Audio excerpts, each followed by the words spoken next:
അവസ്ഥ നമസ്കാരം. നമസ്കാരം. ഈ PM ശ്രീ പദ്ധതിയെക്കുറിച്ച് വലിയ വിവാദങ്ങൾ നടന്നുകൊണ്ടിരിക്കുന്നു. പിണറായി വിജയൻ സർക്കാരിൻ്റെ കാലത്ത് ഒപ്പിട്ടൊരു പദ്ധതി, അത് സംഘപരിവാർ ശക്തികളുടെ കാവ്യവൽക്കരണം കേരളത്തിലെ സ്കൂളുകളിൽ അനുവദിക്കില്ല എന്ന് പറഞ്ഞ് നടന്നിരുന്ന ആളുകൾ തന്നെ, അതായത് ഇടതുപക്ഷത്തിൻ്റെ സർക്കാർ തന്നെ വീണ്ടും നരേന്ദ്രമോദി സർക്കാർ കൊണ്ടുവന്ന PM ശ്രീ പദ്ധതി സർക്കാർ സ്കൂളുകളിൽ, അതായത് സംസ്ഥാനത്തെ സ്കൂളുകളിൽ നടപ്പാക്കുന്നതിൻ്റെ ഭാഗമായി ആ PM ശ്രീ പദ്ധതിയിൽ ഒപ്പുവെക്കുകയുണ്ടായി. ഇതിനെതിരെ അന്ന് ശക്തമായി പ്രതിപക്ഷത്തിരുന്ന ഇന്നത്തെ മുഖ്യമന്ത്രിയായ അന്നത്തെ പ്രതിപക്ഷ നേതാവായ VD സതീശനും UDFും ഒറ്റക്കെട്ടോടുകൂടി എതിർക്കുന്നു. മാത്രമല്ല PM ശ്രീ പദ്ധതിയിൽ ഒപ്പുവെച്ചതിൽ CPI എന്ന ഇടതുപക്ഷത്തിൻ്റെ പ്രധാന ഘടകകക്ഷി CPIയുമായി തെറ്റുന്നു ഉള്ള അവസരങ്ങളൊക്കെ ഉണ്ടായിരുന്നു. എന്നാൽ പിന്നീട് കാലം മാറി. 2026 നിയമസഭാ തെരഞ്ഞെടുപ്പ് കഴിഞ്ഞു. പഴയ പ്രതിപക്ഷ നേതാവ് VD സതീശൻ മുഖ്യമന്ത്രിയായി സർക്കാർ രൂപീകരിക്കുന്നു. പഴയ മുഖ്യമന്ത്രി പിണറായി വിജയൻ പ്രതിപക്ഷ നേതാവായി വരുന്നു. ഇപ്പോൾ PM ശ്രീ പദ്ധതിയെക്കുറിച്ച് UDFിനകത്ത് തന്നെ അസ്വാരസ്യങ്ങൾ ഉണ്ടായിരിക്കുന്നു. മുസ്ലിം ലീഗ് നേരത്തെ തന്നെ PM ശ്രീ പദ്ധതിയുമായി മുന്നോട്ട് പോകാൻ താല്പര്യം പ്രകടിപ്പിച്ചിരുന്നില്ല. എന്നാൽ വിദ്യാഭ്യാസ വകുപ്പ് മന്ത്രി അടക്കം PM ശ്രീ പദ്ധതി തള്ളിക്കളയാൻ പറ്റില്ല എന്നുള്ള നിലപാടും എടുക്കുന്നുണ്ടായിരുന്നു. മുഖ്യമന്ത്രിയായ VD സതീശൻ പറഞ്ഞിരുന്നത്, മുൻ സർക്കാർ ഒപ്പിട്ടൊരു പദ്ധതി ഓരോ സർക്കാരുകൾ അടുത്തടുത്ത സർക്കാരുകളുടെ തുടർച്ചയാണ്. അതുകൊണ്ട് ഒരു സർക്കാർ ഒപ്പുവെച്ചൊരു പദ്ധതി അല്ലെങ്കിൽ ആവിഷ്കരിച്ചൊരു പദ്ധതി ന്യായങ്ങളില്ലാതെ, കാര്യകാരണങ്ങളില്ലാതെ തള്ളിക്കളയാൻ തുടർന്നു വരുന്ന സർക്കാരിന് സാധിക്കില്ല. അതുകൊണ്ട് PM ശ്രീ പദ്ധതിയുമായി മുന്നോട്ട് പോകുന്നു.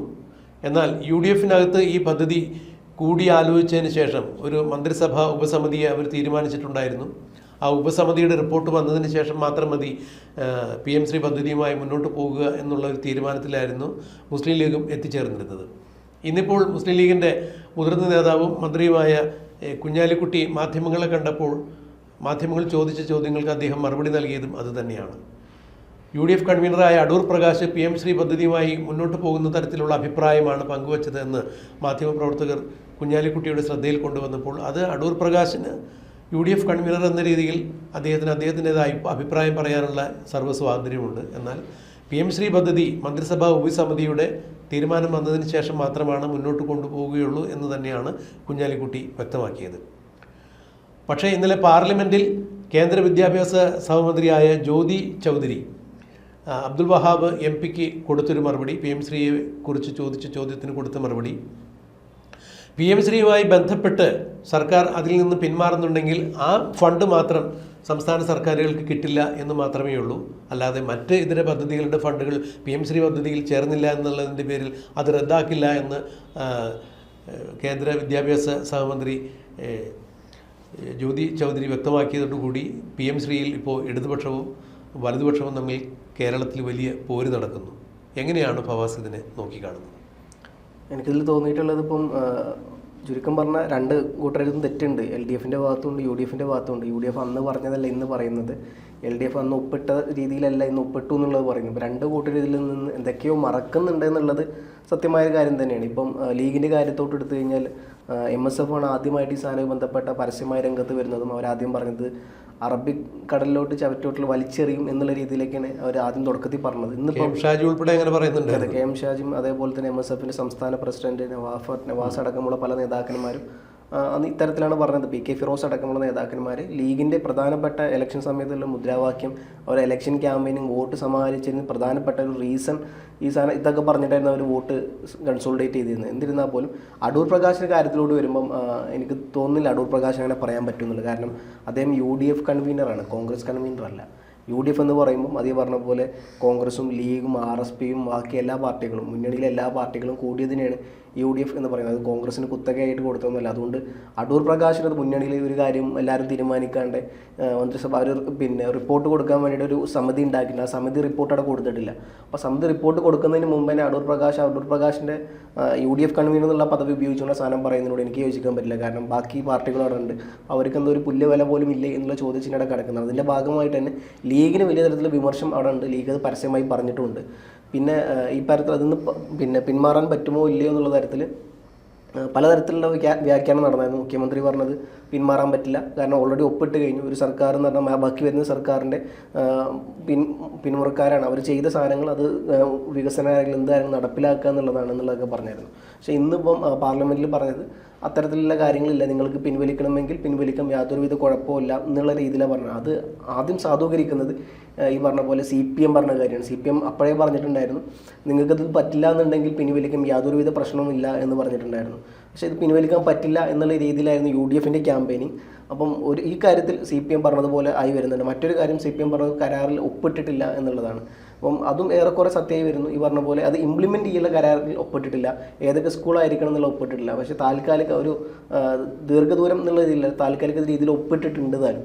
അപ്പം ഒപ്പിട്ടിട്ടുണ്ടോ ചോദിച്ചാൽ ഉണ്ട്, പക്ഷെ അത് ഏതൊക്കെ തരത്തിലാണെന്ന് ചോദിച്ചാൽ മറ്റു പല കാര്യങ്ങളിലുമാണ്. അപ്പം അവിടെയും ഇവിടെയും തൊടാത്ത രീതിയിലുള്ള ഒരു പരാമർശമാണ് ഇപ്പം ഇന്നലെ ശിവൻകുട്ടി ഈ വിഷയം ബന്ധപ്പെട്ട് പറഞ്ഞത്. അപ്പോൾ എന്തായാലും ഇത് മുന്നണിക്കുള്ളിലും CPM-നുള്ളിലും, പക്ഷേ ഒരു വിഷയത്തിൽ CPI മാത്രം ഈ വിഷയത്തിൽ അന്നും ഇന്നും എന്നും ശക്തമായ നിലപാടെടുത്തിട്ടുണ്ട് എന്നുള്ളത് കൃത്യമാണ്. കാരണം CPI തുടക്കത്തിലേ പറഞ്ഞിട്ടുണ്ട് അവർക്ക് ഇതുമായി ബന്ധപ്പെട്ട് അംഗീകരിക്കാൻ പറ്റുന്ന കാര്യമല്ല എന്നുള്ള കാര്യം. അപ്പം CPM അന്ന് പിൻവലിക്കാനാണെങ്കിൽ CPM-ന് അന്നേ അത് പിൻവലിച്ച് പോരാമായിരുന്നു. പക്ഷേ CPM അത് ചെയ്തിട്ടില്ല. അപ്പോൾ CPM-ന് സ്വാഭാവികമായിട്ട് അതുമായി ബന്ധപ്പെട്ട് മുമ്പോട്ട് പോകാൻ തന്നെയായിരുന്നു താല്പര്യം. പിന്നെ ഇലക്ഷൻ തോറ്റ സ്ഥിതിക്ക് പിന്നെ അവർ പറഞ്ഞത് ഞങ്ങളങ്ങനെ മുമ്പോട്ട് പോകാൻ ഉദ്ദേശിച്ചിട്ടില്ല. മുമ്പോട്ട് പോകാൻ ഉദ്ദേശിച്ചില്ലെങ്കിൽ പിന്നെ എന്തിനാണ് ഒപ്പിട്ടത്? താൽക്കാലിക കരാറാണെങ്കിൽ പോലും അതിൽ ഒപ്പിട്ടത് എന്തിനാണെന്നുള്ള വലിയ ചോദ്യത്തിനാണ് കിടക്കുന്നത്. ഒരു പദ്ധതി വേണ്ടെന്ന് വെക്കാൻ വേണ്ടി ആരും ഒപ്പിടാൻ സാധ്യതയില്ലല്ലോ. ഇവിടെ പ്രധാന പ്രശ്നം എന്ന് പറഞ്ഞാൽ കേരളത്തിലെ സ്കൂളുകളെ കാവ്യവൽക്കരിക്കാൻ ഞങ്ങൾ തയ്യാറല്ല എന്നുള്ളൊരു മുദ്രാവാക്യം ഉയർത്തിക്കൊണ്ട് തന്നെയാണ് അത് പറഞ്ഞിരുന്നത്. ഇപ്പോൾ കർണാടക ഉൾപ്പെടെയുള്ള സ്കൂളുകൾ ഇത് സ്വീകരിച്ചിട്ടുണ്ട് എന്ന് പറയുമ്പോൾ അവരെല്ലാം സ്കൂളുകളിൽ ഈ PMശ്രീയുടെ സിലബസ് തീരുമാനിക്കാനും ഏതൊക്കെ സ്കൂളുകളിൽ അത് തിരഞ്ഞെടുത്ത് പഠിപ്പിക്കണം, സ്കൂളുകൾ എങ്ങനെ തിരഞ്ഞെടുക്കണം എന്നുള്ളതിൻ്റെ തീരുമാനങ്ങളൊക്കെ അതത് സംസ്ഥാനങ്ങൾക്ക് വേണം എന്ന ധാരണയിലേക്ക് അവർ എത്തിച്ചേർന്നിട്ടുണ്ടെന്ന് പറയുമ്പോൾ കേരളത്തിലും ഈ കുട്ടികളെ ഈ PMശ്രീ പദ്ധതി പ്രകാരമുള്ള ഏതൊക്കെ സ്കൂളുകൾ തിരഞ്ഞെടുക്കണം, അവിടെ എന്തൊക്കെ പഠിപ്പിക്കണം എന്നുള്ള സിലബസ് തീരുമാനിക്കുവാനുള്ള അധികാരം തീർച്ചയായും കേരളത്തിലെ വിദ്യാഭ്യാസ സമ്പ്രദായത്തിനുണ്ടാകും, കേരളത്തിന് അത് സാധ്യമാകും എന്ന് പറയുമ്പോൾ അത്തരത്തിലുള്ളൊരു അവലോകന യോഗമാണ് ഇനി PMശ്രീയിൽ നടക്കാൻ പോകുന്നത് എന്നൊക്കെയാണ് പറയുന്നത്. എന്തായാലും ഈ PMശ്രീ പദ്ധതി കേരളത്തിൽ എങ്ങനെ നടപ്പാക്കണം, ഏത് രീതിയിൽ നടപ്പാക്കണം എന്നുള്ള കാര്യം പറയുമ്പോൾ തന്നെ കേന്ദ്ര സർക്കാരിൻ്റെ അല്ലെങ്കിൽ സംഘപരിവാർ ശക്തികളുടെ ഈ കാവ്യവൽക്കരണം കേരളത്തിലെ സ്കൂളുകളിൽ കൊണ്ടുവരാൻ സമ്മതിക്കില്ല. മാത്രമല്ല സ്കൂളുകളുടെ മുന്നിൽ ഇങ്ങനെ ബ്രാൻഡ് ചെയ്യുന്ന തരത്തിൽ PMശ്രീ പദ്ധതി എന്ന രീതിയിൽ അല്ലെങ്കിൽ PMശ്രീ സ്കൂൾ എന്ന രീതിയിലൊക്കെ എഴുതി വയ്ക്കാനായിട്ട് ഒരിക്കലും സമ്മതിക്കില്ല. നാഷണൽ എഡ്യൂക്കേഷൻ പോളിസിയുടെ ഭാഗമായിട്ടാണെങ്കിൽ പോലും ഈ കാവ്യവൽക്കരണം ഒരു കാരണവശാലും അനുവദിക്കില്ല എന്നൊക്കെ തന്നെയാണ് CPIയും പറഞ്ഞിരുന്നത്. ഇവിടെ ഇപ്പോൾ ഫണ്ട് കിട്ടുന്നതിന് തടസ്സമാകുന്നു എന്ന കാരണം ചൂണ്ടിക്കാണിച്ചുകൊണ്ടാണ് പിണറായി വിജയൻ സർക്കാർ ഇതിൽ ഒപ്പുവച്ചിരുന്നതെങ്കിൽ PMശ്രീ പദ്ധതിയുമായി ബന്ധപ്പെട്ട ഫണ്ടുകൾ മാത്രമേ ആ പദ്ധതിയുമായി സഹകരിക്കാതിരുന്നാൽ കിട്ടാതിരിക്കുകയുള്ളൂ. മറ്റു പദ്ധതികളുടെ ഫണ്ടുകൾ തടഞ്ഞു വയ്ക്കാൻ ഈ PMശ്രീ പദ്ധതിയിൽ ഒപ്പിടാത്തതിൻ്റെ പേരിൽ മറ്റു പദ്ധതികളുടെ ഫണ്ടുകൾ തടഞ്ഞു വയ്ക്കില്ല എന്നാണ് കേന്ദ്ര വിദ്യാഭ്യാസ സഹമന്ത്രിയായ ജയന്തി ചൗധരിയും വെളിവാക്കിയിരിക്കുന്നത്. അങ്ങനെയെങ്കിൽ തീർച്ചയായും ഈ സംസ്ഥാന സർക്കാരിന് ഈ കാര്യത്തിൽ ഉചിതമായ തീരുമാനം കൈക്കൊള്ളാനുള്ള ഒരു സാധ്യത കൂടിയില്ലേ? പക്ഷേ ഈ പറഞ്ഞ പോലെ എനിക്ക് തോന്നുന്നു ഇതുമായി ബന്ധപ്പെട്ട CPM-ന് PMശ്രീ മുമ്പോട്ട് പോകാൻ താല്പര്യം, കോൺഗ്രസിനും അത് തന്നെയാണ് താല്പര്യം. പക്ഷേ അതിൽ ഘടകകക്ഷിയായി നിൽക്കുന്ന ലീഗാണ് ഇത്തരത്തിൽ വലിയ പ്രതിസന്ധിയിലാവുന്നത്. കാരണം ലീഗിൻ്റെ ഇലക്ഷൻ ക്യാമ്പയിനിൽ പ്രധാന അജണ്ട തന്നെ ഇതായിരുന്നു. അപ്പോൾ ആ പറഞ്ഞ സാധനം അവർ പാലിച്ചിട്ടില്ല എന്നുണ്ടെങ്കിൽ അവർ ഇത്രയും കാലം പറഞ്ഞ സാധനം നുണയാണെന്നുള്ള രീതിയിൽ ആൾക്കാർക്ക് മനസ്സിലാവും. അത് അവരുടെ വോട്ടിനെ കൃത്യമായി ബാധിക്കും എന്നുള്ള സാധനം കൃത്യമാണ്. കാരണം ലീഗ് ഫവസേന ഇടപെടുകയല്ല. കുഞ്ഞാലിക്കുട്ടി സാഹിബ് മറ്റൊരു കാര്യം കൂടി എടുത്തു പറഞ്ഞിട്ടുണ്ട്.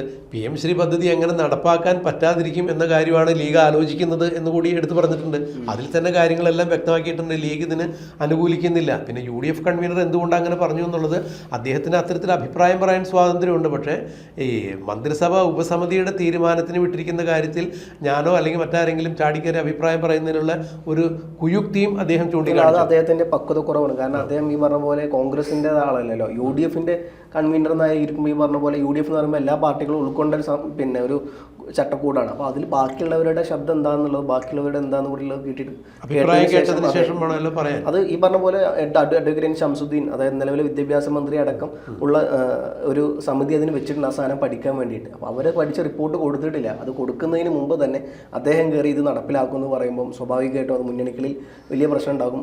അപ്പം അദ്ദേഹം അത് ചോദിക്കണമായിരുന്നു മുന്നണിയിൽ, അതൊന്നും ചോദിക്കാണ്ട് അദ്ദേഹം പറഞ്ഞത്. പിന്നെ കുഞ്ഞാലിക്കുട്ടി എന്ന് പറഞ്ഞാൽ ഈ പറഞ്ഞ പോലെ പക്വതയോട് കൂടി സംസാരിക്കുന്ന ഒരു നേതാവ്. അതുകൊണ്ട് പേരൊന്നും എടുത്ത് പറയില്ല, അവിടെ ഇവിടെയും തൊടാത്ത രീതിയിൽ ആരെയും വേദനിപ്പിക്കാത്ത രീതിയിലുള്ള ഒരു മറുപടി ഇതിന് കൊടുക്കും. അപ്പോൾ ഈ പറഞ്ഞ പോലെ കോൺഗ്രസിനെ തെറ്റിപ്പിക്കാനും പറ്റില്ല, എന്നാൽ മുന്നണിയിലെ വോട്ടിനെ കളയാനും പറ്റില്ല. അല്ല, അദ്ദേഹം അത് മാധ്യമങ്ങളിൽ സംസാരിച്ചപ്പോൾ പറഞ്ഞു, നിങ്ങൾ ഈ പറയുന്നത് പോലെ UDF മുസ്ലിം ലീഗും കോൺഗ്രസും തമ്മിൽ ഭിന്നതയുണ്ടായി എന്ന് പറഞ്ഞൊരു സംഭവം ഉണ്ടായിട്ടില്ല. ഇത് UDF ഇത്തരം കാര്യങ്ങൾ ചർച്ച ചെയ്യാനായിട്ട് ഉപസമിതിയെ ഏർപ്പാടാക്കിയിട്ടുണ്ട്. ഉപസമിതിയുടെ റിപ്പോർട്ട് വരുന്നവരെ ഞങ്ങളത് പരസ്പരം പറയേണ്ട ആവശ്യമില്ല. അപ്പോൾ നിങ്ങൾ പറയുന്ന പോലെ കോൺഗ്രസ് ഇത് വേണമെന്ന് പറഞ്ഞു, UDF അപ്പോൾ മുസ്ലിം ലീഗിനെ എതിർത്തു എന്നൊക്കെ പറയുന്ന കാര്യങ്ങൾ അവിടെ UDF അങ്ങനെയൊന്നും സംഭവിച്ചില്ല. കഴിഞ്ഞ ദിവസം UDF യോഗം വിളിച്ചിട്ടുണ്ടായിരുന്നു, മീറ്റിംഗ് ഉണ്ടായിരുന്നു. അപ്പോൾ മാധ്യമങ്ങളോട് കുഞ്ഞാലിക്കുട്ടി അങ്ങനെ തന്നെ ഫാസ്റ്റ് സൂചിപ്പിച്ച പോലെ വളരെ പക്വതയോടുകൂടി തന്നെയാണ് അദ്ദേഹം സംസാരിച്ചത്. കാരണം അദ്ദേഹത്തിന് ഈ എന്താണ് നീണ്ട നാളത്തെ ഒരു നിയമസഭാ വ്യവഹാരങ്ങളെക്കുറിച്ച് വളരെ പരിജ്ഞാനമുള്ള ആൾ തന്നെയാണ്. നീണ്ടകാലം UDF പ്രവർത്തിച്ചിട്ടുള്ള ആൾ കൂടിയാണ്. അപ്പോൾ അതുകൊണ്ട് തന്നെ കുഞ്ഞാലിക്കുട്ടി സാഹിബിനെ പോലുള്ള ഒരാളിൽ നിന്നും അപക്വമായ ചില തീരുമാനങ്ങൾ വരാൻ ഒരിക്കലും സാധ്യതയില്ല. മാത്രമല്ല മുന്നണിയെ ദുർബലപ്പെടുത്തുന്ന രീതിയിലുള്ള തീരുമാനത്തിലേക്ക് അദ്ദേഹം പോവുകയില്ല. പക്ഷേ ഇവിടെ UDF കൺവീനർ എന്ന രീതിയിൽ അടൂർ പ്രകാശിൻ്റെ അപക്വമായ തീരുമാനമാണ് എന്നുള്ളത് കുഞ്ഞാലിക്കുട്ടിയുടെ വാക്കുകളിൽ അടങ്ങിയിട്ടുണ്ട്. എന്നിരുന്നാൽ പോലും ഇത് മുന്നണിക്കുള്ളിലെ UDFിനുള്ളിലായപ്പോൾ ലീഗിന് വലിയ തരത്തിലുള്ള സ്വാരസ്യങ്ങൾ വരുന്നുണ്ട്. ഇപ്പോൾ ആദ്യം ശംസുദ്ദീൻ തന്നെ പറഞ്ഞത് കുഴപ്പമില്ല, ഇതുമായി ബന്ധപ്പെട്ട നടപ്പിലാക്കാൻ പറ്റുന്ന കാര്യങ്ങൾ ബന്ധപ്പെട്ട് മുമ്പോട്ട് പോകാമെന്ന് പറയുന്നു. പക്ഷേ അതേ വിദ്യാഭ്യാസ മന്ത്രിക്കെതിരെ ലീഗിനുള്ളിൽ പലതരത്തും പ്രമേയം വരുന്നു, അദ്ദേഹത്തിൻ്റെ വാക്കുകൾ ഒറ്റപ്പെടുത്തുന്നു. അപ്പം അദ്ദേഹം അവസാനം നിവൃത്തിയില്ലാണ്ട് അദ്ദേഹം പിന്മാറുന്ന അവസ്ഥയിലോട്ട് പോകുന്നു. അപ്പോൾ ലീഗിനുള്ളിൽ തന്നെ ഇത് പലതരത്തിലുള്ള സ്വരങ്ങളുണ്ട്. ചില ആൾക്കാർ ഇത് അംഗീകരിക്കണം, കുഴപ്പമില്ല എന്ന് പറയുന്നു, ചില ആൾക്കാർ കുഴപ്പമുണ്ട് വേണ്ട എന്ന് പറയുന്നു. പിന്നീട് ശംസുദ്ദീൻ തന്നെ പറഞ്ഞ് ഇത്തരത്തിൽ അവിടെ പ്രധാനമന്ത്രിയുടെ ഫോട്ടോ ഒന്നും വരുന്നില്ല, പിന്നീട് എന്താ വെച്ചാൽ കുഴപ്പം, ലോഗോയുമായി ബന്ധപ്പെട്ട വിഷയത്തിൽ അത് ഈ പറഞ്ഞ പോലെ പ്രധാനമന്ത്രിയുടെ ഫോട്ടോ വരാത്ത സ്ഥിതിക്ക് വെക്കാം എന്നുള്ള രീതിയിൽ പറയുന്നു. സമാനമായ വിഷയത്തിൽ KM ഷാജി നേരത്തെ കുടുങ്ങിയിട്ടുണ്ടായിരുന്നു. അദ്ദേഹം ഈ പറഞ്ഞ പോലെ പ്രധാനമന്ത്രി ആവാസ് യോജന പദ്ധതി പ്രകാരം നൽകുന്ന വീടുകൾക്ക് പ്രധാനമന്ത്രിയുടെ ആ ലോഗോയിൽ പ്രധാനമന്ത്രിയുടെ ഫോട്ടോ ഉണ്ടെന്നൊക്കെ പറഞ്ഞിട്ടുള്ള വലിയ വിവാദം ഉണ്ടായിരുന്നു. അപ്പോൾ ആ ലോഗോ ഉയർത്തി കാണിച്ചിട്ട് തന്നെയാണ് അന്ന് KM ഷാജി പറഞ്ഞത്, ഇതിലെവിടെയാണ് പ്രധാനമന്ത്രിയുടെ മുഖം എനിക്ക് മനസ്സിലാവുന്നില്ല എന്നൊക്കെ പറയുണ്ടായിരുന്നു. അപ്പോൾ എന്തായാലും സംഘപരിവാറിൻ്റെ ഇത്തരം ഒരു അജണ്ട UDF മന്ത്രിസഭ നടപ്പാക്കുമ്പോൾ അതിലെ പ്രധാന ഘടകകക്ഷിയായ മുസ്ലിം ലീഗ് അവരും ഈ വിദ്യാഭ്യാസ വകുപ്പ് മന്ത്രി എന്ന രീതിയിൽ അത്തരം ഒരു വകുപ്പ് കൂടി കൈകാര്യം ചെയ്യുമ്പോൾ അവർക്ക് അതിലും വലിയ ഒരു തലവേദന ഉണ്ടാകുന്നു. എന്തായാലും PM ശ്രീ പദ്ധതി ഇടതുപക്ഷ ജനാധിപത്യ മുന്നണിയിൽ CPIക്ക് ഉണ്ടായിരുന്ന അതൃപ്തി പോലെ തന്നെ PM ശ്രീ പദ്ധതി ഇപ്പോൾ ഐക്യജനാധിപത്യ മുന്നണിയിൽ UDFിൽ പ്രധാന ഘടകകക്ഷിയായ മുസ്ലിം ലീഗിനുള്ള അതൃപ്തി വലിയ വിഷയം തന്നെയാണ്. ഇവിടെ ഈ മന്ത്രിസഭാ ഉപസമിതി എന്ന് പറയുന്ന ഉപസമിതി എടുക്കുന്ന തീരുമാനമായിരിക്കും ഇനി UDFിൻ്റെ കെട്ടുറപ്പ് എങ്ങനെയായിരിക്കും എന്നുള്ളത് തീരുമാനിക്കപ്പെടുക എന്നല്ലേ ഇതിൽ നിന്ന് മനസ്സിലാക്കേണ്ടത്. തീർച്ചയായിട്ടും അങ്ങനെ തന്നെ. ഇപ്പോൾ ഇനി വരുന്ന ദിവസങ്ങളിൽ പറഞ്ഞ പോലെ കമ്മിറ്റി റിപ്പോർട്ട് കൊടുത്തതിന് ശേഷം ഇത് എങ്ങനെയൊക്കെ മന്ത്രിസഭ അംഗീകരിക്കപ്പെടുമോ ഇല്ലയോ എന്നുള്ള വലിയ ചോദ്യത്തിന് മുമ്പിൽ കിടക്കുന്നുണ്ട്. കാരണം ലീഗിനെ സംബന്ധിച്ചിടത്ത് ഇപ്പം എന്താ പറയുക, കഴിച്ചിട്ട് ഇറക്കാനും വയ്യ, മതിരിച്ചിട്ട് തുപ്പാനും വയ്യ എന്നുള്ള ഒരു അവസ്ഥയിലാണ്. കാരണം ഇതെങ്ങാനും അംഗീകരിച്ച് അവരെ വോട്ടിനെ ബാധിക്കും, ഇല്ല എന്നുണ്ടെങ്കിൽ കോൺഗ്രസുമായിട്ടുള്ള പഠനപ്പടക്കത്തിലോട്ട് പോകും. അപ്പം ആ രീതിയിലുള്ള ഒരു അവസ്ഥയാണ്. അതുകൊണ്ട് എന്തായാലും വരും ദിവസങ്ങളിൽ കാത്തിരിക്കണം. മന്ത്രിസഭാ ഉപസമിതി ബന്ധപ്പെട്ട റിപ്പോർട്ടുകൾ ഇനി എങ്ങനെയാണ് മന്ത്രിസഭയ്ക്ക് മുമ്പിൽ വരിക എന്നുള്ളതും. അല്ല, ഒരുപക്ഷെ ഈ നമ്മളിവിടെ നമ്മുടെ സ്കൂളുകളിൽ പഠിപ്പിക്കാനുള്ള മറ്റ് കർണാടകയിലൊക്കെ ഇത് നടപ്പാക്കിയിട്ടുണ്ടെന്ന് പറയുമ്പോൾ ആ സംസ്ഥാനത്ത് സ്കൂളുകളിൽ എന്തൊക്കെ പഠിപ്പിക്കണം എന്നുള്ള സിലബസ് തീരുമാനിക്കാൻ സംസ്ഥാനത്തിനൊരു തീരുമാനമെടുക്കാനുള്ള അധികാരം ഉണ്ടായിരിക്കുകയും ഏതൊക്കെ സ്കൂളുകൾ വേണമെന്നുള്ളത് തിരഞ്ഞെടുക്കാനും സംസ്ഥാനത്തിന് അധികാരം ഉണ്ടായിരിക്കുകയൊക്കെ ചെയ്യുമ്പോൾ അങ്ങനെ ഏതെങ്കിലും തരത്തിലുള്ള ഒരു സമവായത്തിലേക്കൊക്കെ പോകാൻ ഇത് സാധ്യതയുള്ളൂ എന്ന് വേണ്ടേ മനസ്സിലാക്കാൻ. അല്ല, ഇതിലിപ്പം ഇത് ഇത്ര ഭയപ്പെടേണ്ട കാരണം എന്താണെന്ന് ചോദിച്ചു കഴിഞ്ഞാൽ പല സ്ഥലത്തും കേന്ദ്ര സർക്കാർ, ഇപ്പം നമുക്കറിയാം ഗുജറാത്തിൽ ഗുജറാത്ത് PSC ചോദിച്ചൊരു ചോദ്യം ഉണ്ടായിരുന്നു, ഗാന്ധിജി എങ്ങനെയാണ് ആത്മഹത്യ ചെയ്തത് എന്നുള്ള സാധനം. അപ്പം അവർ അതിനുള്ള പല ഓപ്ഷൻ കൊടുക്കണം. അവിടെ കൊന്നൊരു ഓപ്ഷനെ അവിടെ അല്ല, ഗാന്ധിജി ആത്മഹത്യ ചെയ്തതാണെന്നുള്ള ഓപ്ഷൻ ഇല്ല. ഗാന്ധിജി ആത്മഹത്യ ചെയ്തതാണെന്നുള്ള രീതിയിൽ വരെ അവർ PSC എക്സാമിൽ വരെ ക്രൈവറിക്കങ്ങൾ മാറ്റി തുടങ്ങിയവർ. സ്വാഭാവികമായിട്ടും എഡ്യൂക്കേഷനെ മൊത്തം അവർ പൊളിച്ചെഴുതും. അവർക്കെതിരെയുള്ള നാഥുറാം വിനായക് ഗോഡ്സെയോ അല്ലെങ്കിൽ അവരെ ഇത്തരത്തിൽ വരുന്ന നേതാക്കന്മാർക്കെതിരെയുള്ള പലതരത്തിലുള്ള കാര്യങ്ങളും അവർ മാറ്റിമറിക്കുന്നുണ്ട്. ചരിത്രം തന്നെ അക്ബറിന് പലതരത്തിലുള്ള ചക്രവർത്തികളുടെയും ഈ പറഞ്ഞ പോലെ മൃദു സമീപനം, എക്സ്ട്രീമിസ്റ്റ്, രണ്ട് തരത്തിലുള്ള വശങ്ങളുണ്ട്. അതിൽ ഒരു വശം മാത്രം എടുത്ത് കണ്ട് പഠിപ്പിക്കുന്ന രീതിയിലൂടെ. പക്ഷേ ഇവിടെ മറ്റൊരു കാര്യം കൂടി നമ്മൾ എടുത്തു പറയേണ്ട ഒരു കാര്യമുണ്ട്. കാരണം നമ്മുടെ ഈ ഇന്ത്യയുടെ അല്ലെങ്കിൽ ഭാരതത്തിൻ്റെ ഒരു സാംസ്കാരിക പൈതൃകങ്ങൾക്ക് മുൻഗണന കൊടുക്കാതെ നമ്മൾ മറ്റുള്ള വൈദേശിക ശക്തികൾക്ക് അവരുടെ ആക്രമണത്തെ അല്ലെങ്കിൽ അവരുടെ അധിനിവേശത്തെയൊക്കെ കുറിച്ചൊക്കെ കൂടുതൽ നമ്മുടെ സാമൂഹ്യ പാഠപുസ്തകങ്ങളിൽ കൊടുത്ത അതിപ്രസരത്തെക്കുറിച്ചുമൊക്കെ പറയുമ്പോൾ ഈ രണ്ട് വശങ്ങളും ഒരുപോലെ തന്നെ പരിഗണിക്കപ്പെടേണ്ടത് തന്നെയാണ്. ചരിത്രം വളച്ചൊടിക്കപ്പെടാനും പാടില്ല.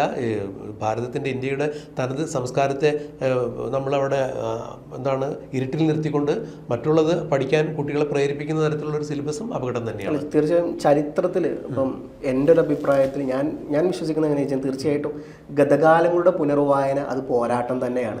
തീർച്ചയായും പുറകോട്ട് പഠിക്കുന്നത് അത് ആരൊക്കെയായാലും ഈ പറയുമ്പോൾ ഔറംഗസീബോ അദ്ദേഹത്തിൻ്റെ മകനായ വസം ഷാം അക്ബർ എന്നൊക്കെ പറഞ്ഞ കുറേ മക്കൾ വരുന്നുണ്ട്. അപ്പം ഈ മുഗളിൻ്റെ അവസാനം തന്നെ 1700-കളിലാണ് അവസാനിക്കുന്നത് മുഗളിൻ്റെ. അതിനുശേഷം പിന്നീട് ബ്രിട്ടീഷുകാർ വരുന്നു. 1498 മുതലാണ് ഇന്ത്യയിൽ ഈ പറഞ്ഞ പോലെ കൊളോണിയൽ സാധനങ്ങൾ വരുന്നത്. 498 മുതൽ ഈ പറഞ്ഞ പോലെ പോർച്ചുഗലും അവിടുന്ന് അങ്ങോട്ട് 1600-ന് ശേഷമാണ് ബ്രിട്ടീഷുകാർ വരുന്നത്. അപ്പം ഇത്തരത്തിലുള്ള കാര്യങ്ങൾ അപ്പോൾ തീർച്ചയായിട്ടും അവരിവിടെ വന്നതിന് ശേഷം ഇന്ത്യ അതിന് മുമ്പ് എങ്ങനെയായിരുന്നു എന്നുള്ള സാധനം നമ്മൾ പഠിക്കണം. അൺടച്ചബിലിറ്റി പോലത്തെ പല കാര്യങ്ങൾ ഇന്ത്യയിലുണ്ടായിരുന്നു. സതീ സമ്പ്രദായം ഉണ്ടായിരുന്നു, പലതരത്തിലുള്ള സാധനങ്ങളുണ്ടായിരുന്നു. അപ്പം സ്വാഭാവികമായിട്ടും സൊസൈറ്റിയിൽ ഒരുപാട് ക്ലാഷുകൾ ഉണ്ടായിരുന്നു. അത് നമ്മൾ പഠിക്കണം. അതിനുശേഷം ബ്രിട്ടീഷുകാർ ഇതിൽ വന്ന ഒരുപാട് ഇപ്പം മെക്കോളോ മിനിറ്റ്സ് എന്നൊക്കെ പറഞ്ഞ കുറേ സാധനങ്ങളുണ്ട്. അവർ പിന്നെ എഡ്യൂക്കേഷൻ ഫിൽട്ടർ എങ്ങനെയാണ് ചെയ്തത് എന്നുള്ള സാധനങ്ങളുമായി ബന്ധപ്പെട്ട കാര്യങ്ങൾ, അതിലെങ്ങനെയൊക്കെയാണ് അവർ പല സൊസൈറ്റിയെ പിന്നെ ഡിസ്ക്ലാസിഫൈ ചെയ്യുന്നതെന്നുള്ളതും സൊസൈറ്റിയിലൂടെ ഏതൊക്കെ തരത്തിലുള്ള വിദ്യാഭ്യാസം പോകണം എന്നുള്ളതും. സ്വാഭാവികമായിട്ടും ചരിത്രം എന്ന് പറഞ്ഞു കഴിഞ്ഞാൽ അത് മുമ്പ് നടന്ന കുറേ സാധനങ്ങളാണ്. അതിൽ കുറേ എക്സ്കവേഷൻ, ഇപ്പം നമ്മൾ ഇൻഡസ് വാലി സിവിലൈസേഷൻ എന്നൊക്കെ പറയുമല്ലോ, അത് നമ്മൾ ഈ പറഞ്ഞ പോലെ ബ്രിട്ടീഷുകാരൊക്കെ വരുന്ന എത്രയോ വർഷങ്ങൾക്ക് മുമ്പുള്ള സാധനമാണ്. അപ്പോൾ അതും പഠിക്കണം. അതുകൊണ്ട് പിന്നെ ഈ പറഞ്ഞ പോലെ ചരിത്രം പഠിക്കണം എന്നുള്ളത് സത്യം തന്നെയാണ്. അപ്പോൾ ഇന്ത്യയുടെ മൊത്തം ചരിത്രം നോക്കി കഴിഞ്ഞാൽ ബ്രിട്ടീഷുകാരുടെയോ ഈ പറഞ്ഞ പോലെ മുഗൾസിൻ്റെയോ മാത്രമല്ല, അതല്ലാണ്ടും കുറേ ചരിത്രമുണ്ട്, അതും പഠിക്കണം. ഏറ്റവും പുതുതായിട്ട് വരുമ്പോൾ ഈ മുഗൾസൊക്കെ വരുന്നത്, കാരണം അവരൊക്കെ വരുന്നത് ബ്രിട്ടീഷുകാർ വന്നതിന് ശേഷമുള്ള സാധനങ്ങളാണ്. സ്വാഭാവികമായിട്ടും അതെ. ഈ ചരിത്രം നമ്മൾ പഠിക്കുമ്പോൾ ഇപ്പോൾ അധിനിവേശം നടക്കുന്ന സമയത്ത് അതിനെയൊക്കെ ചെറുത്ത് തോൽപ്പിച്ച ഇപ്പോൾ ഇന്ത്യയുടെ ധീര പോരാളികളുണ്ടായിരുന്നു. ഇപ്പോൾ നമ്മൾ മുഗളന്മാരുടെ അല്ലെങ്കിൽ അക്ബർ ചക്രവർത്തിയുടെ ഭരണ സംസ്കാരങ്ങളോ അല്ലെങ്കിൽ ഭരണ വിപ്ലവത്തെക്കുറിച്ചൊക്കെ പഠിക്കുമ്പോൾ അല്ലെങ്കിൽ അതിൻ്റെ പരിഷ്കാരങ്ങളെക്കുറിച്ചൊക്കെ പഠിക്കുമ്പോൾ ഇവിടെ ഈ ഭാരതത്തിൻ്റെ സംസ്കാരത്തിൽ ചേർന്ന് ഝാൻസി റാണിയോ അല്ലെങ്കിൽ ഛത്രപതി ശിവജിയോ അല്ലെങ്കിൽ ഈ ഐക്യത്തിനെതിരെ പോരാടിയ ശ്രീനാരായണ ഗുരുദേവനോ വിവേകാനന്ദ സ്വാമിയോ ഒക്കെ നമ്മൾ ചരിത്രത്തിൽ തമസ്കരിക്കപ്പെട്ടു പോകുന്നൊരു അവസ്ഥയിലേക്ക് കാര്യങ്ങൾ മാറരുത് എന്നുകൂടി ഒരു എടുത്തു പറയുന്ന ഒരു കാര്യം കൂടിയുണ്ട്. ഈ പറഞ്ഞ പോലെ ഇവരൊക്കെ ഇപ്പം ഈ പറഞ്ഞ പോലെ ശ്രീനാരായണ ഗുരുവൊക്കെയാണ് ഇത്തരത്തിലുള്ള സതീ സമ്പ്രദായങ്ങൾക്കെതിരെയുള്ള വലിയ തരത്തിൽ പോരാട്ടം വഹിച്ചൊരു നേതാവ് തന്നെയാണ്. അപ്പോൾ ഇത്തരത്തിൽ അവരും റിഫോമിസ്റ്റ്, അവർക്ക് ശ്രീനാരായണ ഗുരു പിന്നെ ഈ സതിയെ ബന്ധപ്പെട്ട പല കാര്യങ്ങളിലും പല റിഫോമിസ്റ്റുകളും ഈ പറഞ്ഞ പോലെ ബ്രിട്ടീഷുകാരെ ചേർന്ന് നിന്നുകൊണ്ടാണ് പോരാടിയിട്ടുള്ളത്. കാരണം അന്ന് ഇവിടെ ഭരിച്ചിരുന്ന പല സൊസൈറ്റിയും ഇത് അക്സെപ്റ്റ് ചെയ്തിട്ടുണ്ടായിരുന്നില്ല. പ്രത്യേകിച്ച് ഹയർ ക്ലാസ് ബ്രാഹ്മിൻസ് എന്നൊക്കെ പറയുന്ന അക്കാലത്ത് പല ആൾക്കാരും ഈ പറഞ്ഞ പോലെ പല കാര്യങ്ങളും അംഗീകരിക്കപ്പെട്ടിട്ടുണ്ടായില്ല. അതുകൊണ്ട് ബ്രിട്ടീഷുകാരായിട്ട് കുറേ നല്ല കാര്യം അവർ ചെയ്തിട്ടുണ്ട്. നമ്മളെ നന്നായിട്ട് കട്ടുമുടിച്ച് ഊറ്റി പോയിട്ടുണ്ട് അവർ. അപ്പം അവർ കൊണ്ടുവന്ന കുറേ കാര്യങ്ങൾ, അവരാണ് ആദ്യമായിട്ട് ഇന്ത്യയിൽ ഈ പറഞ്ഞ പോലെ പോളറൈസേഷൻ, ഹിന്ദു മുസ്ലിം വിഭാഗീയത പോലെ പല സാധനങ്ങൾ ഇവിടെ നിലനിർത്തിയത്, അവരുടെ ഭരണം നിലനിർത്തിയത് നമ്മളെ ഭിന്നിപ്പിച്ച് ഡിവൈഡ് ആൻഡ് റൂൾ ഇതാണെന്ന് അവർ ചെയ്തിരുന്നല്ലോ. അവിടെയാണെങ്കിൽ പോലും ഇപ്പോൾ ബ്രിട്ടീഷുകാർ ഇന്ത്യയിൽ വന്നതുകൊണ്ട് എന്താണ് നേട്ടം ഉണ്ടായതെന്ന് ചോദിച്ചു കഴിഞ്ഞാൽ ഈ ഇംഗ്ലീഷ് പഠിക്കാൻ നമുക്ക് പറ്റിയെന്നുള്ളത് ഒരു വലിയ കാര്യം തന്നെയാണ് തീർച്ചയായും. അപ്പോൾ അത് അവർ അവരുടെ ഒരു സാമീപ്യം കൊണ്ട് നമുക്കുണ്ടായൊരു വിദ്യാഭ്യാസ മേഖലയിൽ ഉണ്ടായ ഒരു കൾച്ചർ അതാണ്. നമ്മൾ പല സമയത്തും ചൂഷണം ചെയ്യപ്പെടുന്ന ഒരു സാഹചര്യം ഉണ്ടായിട്ടും എല്ലാ കാലത്തും അങ്ങനെ തന്നെ ഉണ്ടായിട്ടുള്ളത്. അധിനിവേശ കാലത്ത് നമ്മൾ ചൂഷണം ചെയ്യപ്പെട്ടിട്ടുണ്ട്, നമ്മൾ അടിമകളാക്കിയിട്ടുണ്ട്. അപ്പോൾ പോലും നമുക്ക് ഏതെങ്കിലും തരത്തിൽ ചരിത്രത്തിൻ്റെ ഇടനാഴികൾ നമ്മൾ തിരിഞ്ഞു നോക്കുമ്പോൾ നമുക്ക് കിട്ടിയ ഒരു ഗുണം എന്ന് പറഞ്ഞാൽ ഈ ഇംഗ്ലീഷ് വിദ്യാഭ്യാസത്തിനുള്ളൊരു പ്രാമുഖ്യം. ഇംഗ്ലീഷ് മാത്രമല്ല, ഇപ്പം ബ്രിട്ടീഷുകാർ വന്ന് ഒരുപാട് മോശം കാര്യങ്ങൾ നമുക്ക് ഉണ്ടായിട്ടുണ്ട്, അതേപോലെ നല്ല കാര്യം ഉണ്ടായിട്ടുണ്ട്. നല്ല കാര്യങ്ങൾ വരലുണ്ടാവുന്ന കാര്യമേ ഉള്ളൂ. അതിൽ ഒന്നാണ് ഈ പറഞ്ഞ പോലെ സതീ സമ്പ്രദായവുമായി ബന്ധപ്പെട്ട കാര്യങ്ങൾ നിർത്തലാക്കാൻ അന്ന് അവർ കൊണ്ടുവന്ന പല കാര്യങ്ങൾ. അല്ല, സതീ സമ്പ്രദായം നിർത്തലാക്കാൻ നമ്മുടെ ഇവിടെ രാജാറാം മോഹൻ റോയ് തന്നെയാണ് ആദ്യം ഇറങ്ങി തിരിച്ചത് തീർച്ചയായിട്ടും. അപ്പോൾ അത് നമ്മുടെ നാട്ടിൽ തന്നെ നമ്മുടെ അനാചാരങ്ങൾക്കെതിരെ പൊരുതുന്ന ആളുകളുണ്ടായിരുന്നു. അദ്ദേഹം ഈ പറഞ്ഞ പോലെ അന്നത്തെ ബ്രിട്ടീഷ് വൈസ്രോയ്ക്ക് കത്തെഴുതുന്ന ഈ സാധനങ്ങളെല്ലാം നിർത്തലാക്കണം. കാരണം അന്ന് ഇന്ത്യക്കാരാണെങ്കിൽ പോലും ഇന്ത്യക്കാർക്ക് അവിടെ റോളില്ല, ഭരിക്കുന്നത് മൊത്തം ബ്രിട്ടീഷുകാരാണ്. അവരടക്കം ഇടപെട്ടിട്ടാണ് ഈ സാധനം നിർത്തലാക്കുന്നത്. അപ്പം ഇത്തരത്തിലുള്ള അവരുടെ അവർ വഴിയാണ് നടക്കുന്നത്. അതാണ് അപ്പം ഇത്തരത്തിലുള്ള സതീ സമ്പ്രദായം, ദേവദാസി സമ്പ്രദായം, അൺടച്ചബിലിറ്റി, അവർ ഉയർന്ന ജാതിക്കാർ കൊടുക്കുന്ന കിണറിൽ നിന്നും താഴ്ന്ന ജാതിക്കാർക്ക് കൊടുക്കാൻ പാടില്ല, ഇത്തരത്തിലുള്ള പല കാര്യങ്ങളുണ്ടായിരുന്നു. ഇതൊക്കെ ഒരു പരിധി വരെ നിർത്തലാക്കാൻ ബ്രിട്ടീഷുകാരെ കൊണ്ട് സാധിക്കും. അതേസമയം തന്നെ നമ്മൾ ഡിവൈഡ് ആൻഡ് റൂൾ എന്ന് പറഞ്ഞുകൊണ്ട് മുസ്ലിങ്ങളെയും ഹിന്ദുക്കളെയും ക്രിസ്ത്യാനികളെയും വെച്ച് ഇങ്ങനെ പരസ്പരം തല്ലിക്കുന്ന രീതിയിലോട്ടും അവർക്ക് ഭരിക്കേണ്ടവർ ഇവിടുന്ന് സാധനങ്ങൾ എങ്ങനെയെങ്കിലും കട്ടുമുടിക്കുക എന്നുള്ള സാധനം ഉണ്ടായിരുന്നു. അതുകൊണ്ട് മോശമുണ്ട്, നല്ലതുണ്ട്. പക്ഷേ നല്ലതിനേക്കാൾ കൂടുതൽ മോശം കാര്യങ്ങൾ നമുക്ക് കിട്ടിയിട്ടുള്ളത് എന്നുള്ളതിൻ്റെ സത്യാവസ്ഥ. പിന്നെ ഇങ്ങോട്ട് വരുമ്പോൾ പറഞ്ഞ പോലെ കേന്ദ്ര സർക്കാരിന് അവരുദ്ദേശിക്കുന്ന സാധനങ്ങൾ അവിടെ ഇംപ്ലിമെൻറ്റ് ചെയ്യുക, അവരെ പ്രൊപ്പഗേറ്റ് സാധനം അജണ്ട ഇംപ്ലിമെൻറ്റ് ചെയ്യുന്ന സാധനം അവർക്കുണ്ട്. പക്ഷേ അൺഫോർച്ചുനേറ്റ്ലി ഈ പറഞ്ഞ പോലെ ഈ വിദ്യാഭ്യാസം, എഡ്യൂക്കേഷൻ എന്ന് പറയുന്നത് കൺകറൻറ്റ് ലിസ്റ്റിലാണ് പെട്ടിട്ടുള്ളത്. കൺകറൻറ്റ് എന്ന് പറയുമ്പോൾ സ്റ്റേറ്റിനും അതേപോലെ തന്നെ സെൻട്രലിനും യൂണിയൻ, അതായത് യൂണിയനും ഒരുപോലെ അധികാരമുണ്ട്. അപ്പം നമ്മൾ നോക്കുകയാണെന്നുണ്ടെങ്കിൽ മനസ്സിലാക്കാൻ പറ്റും മെജോറിറ്റി സാധനങ്ങൾ സ്റ്റേറ്റിൻ്റെ കീഴിൽ എഡ്യൂക്കേഷൻ കിടക്കുന്നത്. കാരണം കേരളത്തിലാണ് ഏറ്റവും കൂടുതൽ സ്കൂൾ ഉണ്ടാവുക, തമിഴ്നാട്ടിലായിരിക്കും അവർക്ക് ഏറ്റവും കൂടുതൽ സ്കൂൾ ഉണ്ടാവുക. കേന്ദ്രത്തിനാവുമ്പോൾ ഈ കേന്ദ്ര വിദ്യാലയം എന്നൊക്കെ പറഞ്ഞുകൊണ്ട് ഓരോ ജില്ലയിലോ അല്ലെങ്കിൽ 2-3 ജില്ലയിലോ ഒന്നോ രീതിയിലേക്ക് ഈ സാധനങ്ങൾ ഉണ്ടാവുള്ളൂ. അതുകൊണ്ട് അവർക്ക് അതിന് ലിമിറ്റ് ഉണ്ട് എഡ്യൂക്കേഷൻ കാര്യങ്ങളിൽ. ഇതിപ്പം അവർ കൺകറൻറ്റ് ലിസ്റ്റിൽ നിന്ന് മാറ്റാൻ പറ്റുന്ന രീതിയിൽ വരെ BJP-ക്കാർ ആലോചിക്കുന്നുണ്ട്. അപ്പോൾ എന്തിരുന്നാൽ പോലും ഇതിൽ നല്ല വശം മോശവശമുണ്ട്. ഫണ്ട് കിട്ടും എന്നുള്ള രീതിയിലുണ്ട്. പക്ഷേ UDF പറയുന്ന പോലെ അവിടെ മോദിയുടെ പിക്ചർ വെക്കുന്ന സാധനം അങ്ങനത്തെ കാര്യങ്ങളൊന്നും ഇല്ലതാനും. അതുകൊണ്ട് അംഗീകരിക്കപ്പെടേണ്ട കുറേ കാര്യങ്ങളുണ്ട് ഇതിൽ. അതല്ലേ ഫാസ് പറഞ്ഞ പോലെ നമുക്ക് ശരിയായ വസ്തുതകൾ മനസ്സിലാക്കിയിട്ട് അതിൽ നിന്ന് ഉൾക്കൊള്ളാവുന്ന കാര്യങ്ങൾ ഈ പദ്ധതി പ്രകാരം ഈ ഉപസമിതിയുടെയൊക്കെ നിർദ്ദേശപ്രകാരം നമുക്ക് സ്കൂളുകൾ തിരഞ്ഞെടുക്കാനും അതിൻ്റെ സിലബസ് തിരഞ്ഞെടുക്കാനും ഒക്കെ ഉള്ള അധികാരം നമ്മുടെ സംസ്ഥാനത്തിനായിരിക്കണം, നമ്മുടെ എഡ്യൂക്കേഷൻ ഡിപ്പാർട്ട്മെൻറ്റിനായിരിക്കണം. അത്തരത്തിലുള്ള ഇപ്പോൾ കൺകറൻറ്റ് ലിസ്റ്റിലാണ് പറയുന്നതെന്നുണ്ടെങ്കിൽ തീർച്ചയായും അതിൻ്റെ സാധ്യതകൾ പരിശോധിക്കപ്പെടേണ്ടത് തന്നെയാണ്. അപ്പോൾ ആ രീതിയിൽ നമ്മളുടെ വിദ്യാഭ്യാസത്തിന് ഗുണകരമായ രീതിയിൽ പുരോഗമനപരമായ രീതിയിലുള്ള തീരുമാനമെടുക്കാൻ ഇവർക്ക് സാധിക്കട്ടെ എന്ന് നമുക്ക് പ്രാർത്ഥിക്കാം.